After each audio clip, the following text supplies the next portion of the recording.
What's up, hello, my name is Emma, and today I am giving you guys my review of episode 1 of season 2 of Shadowhunters. Firstly, I do want to say I'm sorry if this video is a little out of focus because it is my first time using my new camera and I'm not entirely sure how it works. But yes, Shadowhunters started on January 2nd. We got our first episode, This Guilty Blood, and I'm here to talk about it with you guys. Before I go over my feelings on just this episode, I do want to make my feelings on Shadowhunters a little bit more clear. Number 1. I do not hate Shadowhunters. Number 2, I don't want the show canceled. I do want the show to be successful. It's just that I have a different idea of what success is compared to other people, which is totally fine because that's how media consumption works. And number 3, I do recognize that I made mistakes in my season 1 reviews for Shadowhunters. I have already been super open about the fact that a lot of my opinions have changed. I have come to like a lot of the things that I didn't like in season 1.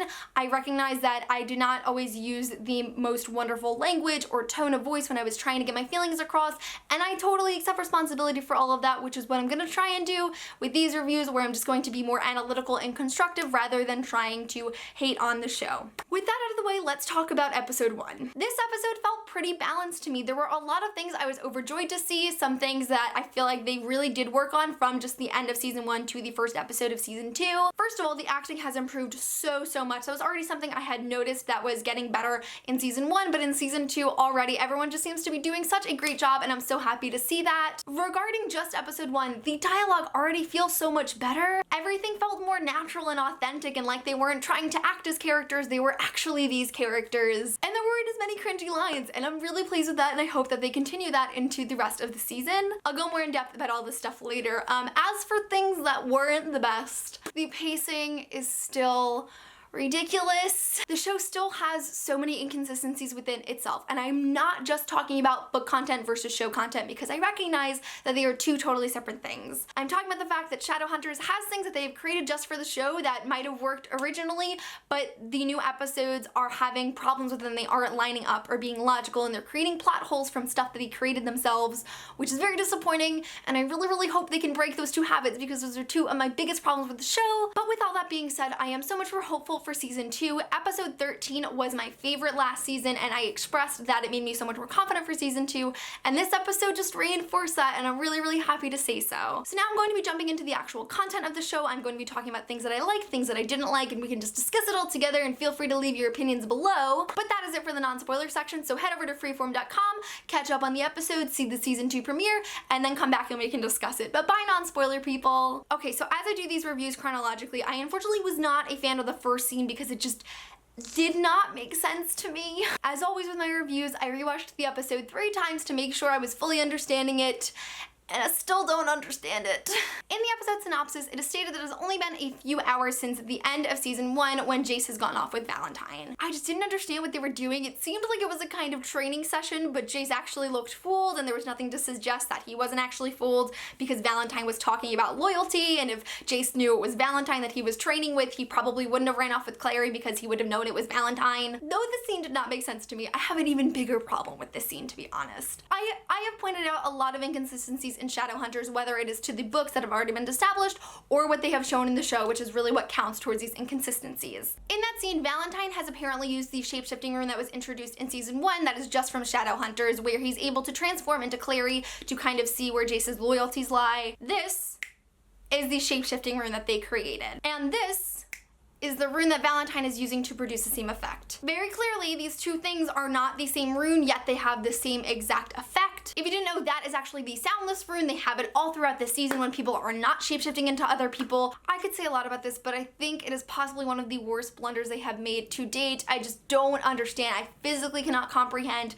how you mix up two rune powers. But to go even further, later in the episode, Clary uses the correct shapeshifting rune, which I will show you right over here, to turn into Alger Tree. So how can they have two different runes that have the same power and they've used the correct one in the episode already? It is just so disappointing to me, and it just reinforces the fact that I feel like a lot of the mistakes they make are due to the fact that they just aren't double checking themselves and making sure that everything is consistent. I'm just gonna include this little bit here because this is going to go for any inconsistency I point out during Shadowhunters. We can theorize all we want about the explanation, the reason, the motivation, the intention, but if they don't explicitly give us that explanation, it is still just a theory. So while I have seen some theories for this particular situation, for example, someone suggested that Valentine needed to hide the shape-shifting rune, or else Jace would know it wasn't really Clary. That is still just a theory. And there's also the fact that every single time the shape-shifting rune has been used in past episodes, they have never shown that it can pretend to be a different rune because it's always on both bodies. My point is, we can guess all we want about these different inconsistencies, but unless Shadowhunters tells us, nothing can be accepted as canon. On a more positive note, I love the new intro. I think it looks so great. It just really gets the vibe of the show going. I feel like it is a great representation of what Shadowhunters really has to offer, and I just like that it's longer and we see the characters. It was just, I'm totally pleased with it, and it was exactly what I wanted from the intro. So another thing that makes me a little confused is how when Jace is with Valentine, Alec can't feel his parabatai bond. This is a concept that was introduced in book 5, and so until the cover of City of Lost Souls go away, I'd recommend muting if you haven't read it. In book 5, the reason that Alec can't feel Jace through his parabatai bond is because Jace and Sebastian are traveling through dimensions in this apartment, and it is completely blocked off from tracking because of the different dimensions that they are traveling through. Rune magic and warlock magic cannot penetrate different dimensions. But in this episode, it seems as if just water is what is blocking the tracking. They haven't discussed that Valentine's ship has any other sort of protection that would really stop them from being tracked. And not even just being tracked through a parabatai bond that is literally blocked. The parabatai bond is so strong, it can only be broken or blocked by really serious things like death or exile or complete change of species. To a certain extent, I can see why warlock magic would be blocked by it, because even in the books, Imogen uses rune magic to find Jace on the boat. I just don't understand how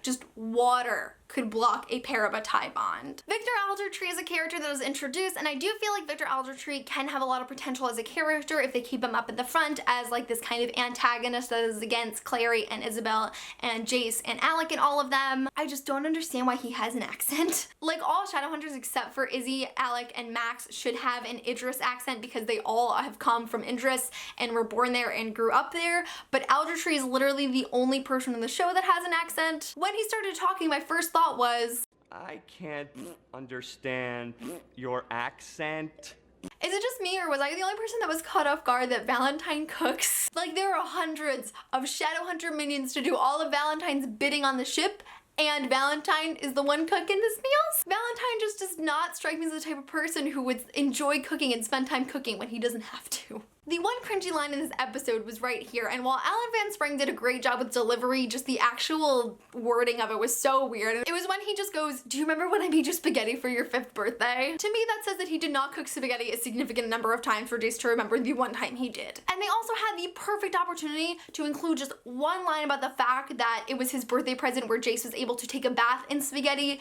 and they didn't do it. Like, Jace's response could have very easily have been, "Yeah, that was the time I took a bath in it." I would have been absolutely ecstatic, and that is just like the 10th time that Shadowhunters has baited us with book content but not actually followed through with it. That being said, the conversation following was one of my favorite parts of the episode. The reason I was so excited at the end of episode 13 was because of moments like this, when we could really explore the relationship between Jace and Valentine as father and son. It just really captured the slight amount of compassion and fatherliness that Valentine does show to Jace that allows Jace to have some sort of love for him, and I just felt like it captured the relationship so perfectly. This is the shit that pleases me, and I'm so happy they were able to follow through with that. And then we continue to have that great line where Valentine says, "I sent you where you would be cared for," and Jace replies, "Father of the Year." Like, it was so Jace and Valentine, it was so good and I loved it. But again, Jace, demon blood experimentation.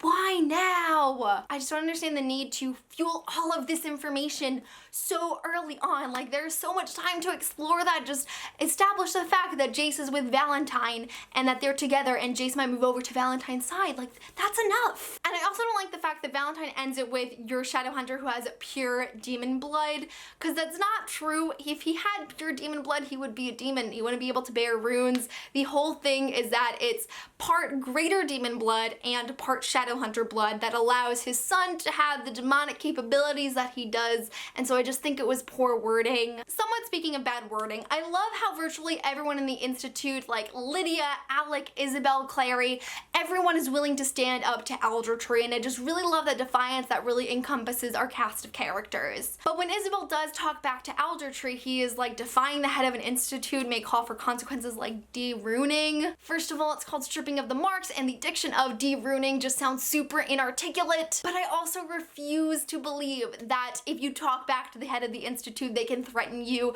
with de-runing. Like, there are so few Shadowhunters, they really need to hold on to them and they don't like letting them go easily. I just can't comprehend that Aldertree would threaten Isabel with de-runing for talking back to him, because let's be real, Jace would have been a mundane in childhood. A really, really great line from Matt, who I loved in this episode. I love Matthew Daddario as Alec so much, and I'm so happy I can say that with confidence. When Alec is leaving the Institute and Mayris follows him and Alec says, "You're not making a hard choice, you're saving your own ass," I was just like, yes! Oh, it was so good. The delivery was so on point and I just loved it. Another fabulous scene was, of course, Alberto Rosende, who plays Simon and is the greatest character on Shadowhunters. When Simon is surrounded by all of the werewolves and he gets up and is just like, "Encanto." It was just so funny. It was so Simon Lewis and I'm so happy they included that. I just love all these moments of comic relief they give Simon because it feels so true to his character and just works out so well. Also, I feel like the fighting choreography really improved in this episode. In season 1, it kind of felt like they were constantly cutting really fast to switching scenes and angles because they wanted to kind of hide what they were doing. This episode, it felt way more developed. As of now, they don't have any of those fast slow-mo effects that looked really, really cheesy, and so I'm really happy about that. And I also liked how they used that Clary and Isabel training scene in order to actually talk about Aldertree without anyone listening in. I felt that was really, really clever. Also, going back to Simon, I love Clary and Simon's relationship in the show so much. It is represented so well, and I couldn't be happier. There were just so many great moments in this episode that captured it, like when Simon is like, "The first rule of shadow hunting is don't ever give anyone you're stealing your phone," and Clary says thanks. Like, just the facial expressions on them felt so authentic, and I loved it. And then when Simon just plops down next to her because they realize that they're totally trapped and is just like, "I'm enjoying our alone time together," which follows into such a great example of incorporating book content, which is when Simon brings up the liquor cabinet story, which was so funny in the books, and I'm so happy they had it in the show. They were laughing and it just felt so Simon and Clary. And also once they escape and Simon and Clary are running to catch up with Jocelyn, and Clary is like, "Run faster," and Simon's like, "I'm a vampire, I'm running slow for you." It was so good. So we're gonna skip to kind of the end of the episode because so much happened in the last 2 minutes. I feel very weird about the line that Maria the vampire delivers where she's just like, "I surrender to the authority of the clave, haha, now you can't kill me." I'm sorry, but this does not fly. Downworlders are still so beneath Shadowhunters. If you're a rogue downworlder who is killing mundanes, you die, you're executed, there's no trial, there's nothing about that, you're dead. And now we have a vampire who is very capable of lying, which is exactly what the vampire in the show is doing. Apparently, if you say you surrender to the clave, they can't kill you. I don't see that happening at all. There is like this holographic sign in the episode where it's Jace's photo, then it says dead or alive. So they're willing to kill a Shadowhunter, but they won't kill a rogue downworlder who has committed crime and broken covenant law just because they say they surrender. I'm sorry, I don't buy it. And again with the ending, it is so rushed. Shadowhunters falls victim to this in the last 10 minutes of their episodes. Every single time they cram everything in and the episode ends abruptly. I said this in episode 13 review, which I really loved because I loved the ending. I did not want them to find Jace very quickly. I thought it would be so much better if it was dragged out and mid-season they were able to reconcile and Jace came back into the picture, but I feel like they really needed a long amount of separation to actually develop some change within Jace and Valentine, which didn't happen. Another thing that kind of bothered me at the end of the episode is the portal. Apparently Jace and Valentine portal into the pizza shop and the portal is staying open the entire time. Before I jump into that, I do want to say I just noticed that they did change the look of the portals. They used to be these big purple cheesy doors and now they're like a swirling little black hole, which I love so much more. But I could 100% be wrong, and please correct me in the comments if I am, but I don't remember all Shadowhunters having the ability to create portals yet. I think that's something only Clary can do. I could be wrong. I just don't know how Valentine and Jace created that portal because Valentine did kill a warlock in the beginning of the episode and I don't think the portal was open for that long. And also I'm pretty sure portals aren't supposed to stay open like that. I'm pretty sure if you hop in a portal, the portal closes right behind you, which we have seen in previous episodes of Shadowhunters, so I just don't know. The one thing I do really like about the ending of this episode is I felt it was a really great cliffhanger. We end where Jace and Clary see each other, and rather than Jace going off with Clary and trying to explain things to the Cleave, he goes with Valentine. This is really important because it's showing that Jace is changing the way he thinks and feels even just a few hours away from the Cleave and in Valentine's presence. He could have gone with Clary and explained everything to the Cleave and sat under the mortal sword and told the truth, but he goes with Valentine, who is now injured. He chose Valentine over Clary, which is really big, and I love that. This is exactly what I wanted from Shadowhunters TV content, and I'm super pleased with it. it. I am so excited to see this Valentine and Jace dynamic grow as he is separated from people like Alec and Clary. I feel like it's just gonna make for a really, really great season, and I feel like it can be so strong. Overall, I do think this was a really good episode. I feel like it laid a really decent foundation for the rest of the season, which is all I could have really hoped for from the first episode. There are still some issues, and I can only hope that this is something that is going to improve along the rest of the season like the acting did in season 1. I hope that they can fix their pacing and kind of lengthen things out as the episodes progress, and I'm super confident that they do have the ability to do so. Those are really all my feelings on Shadowhunters episode 1. I am planning on doing reviews for every single episode. We'll see how it goes when the semester starts. But of course, let me know your feelings on episode 1 of season 2 of Shadowhunters. Did you like it? Did you not like it? Did we agree on some of the things that I talked about? Did we disagree? I would love to know regardless of what your opinion is. But that is it for this video. Thank you guys so much for watching, and I will see you soon for a new one. Bye!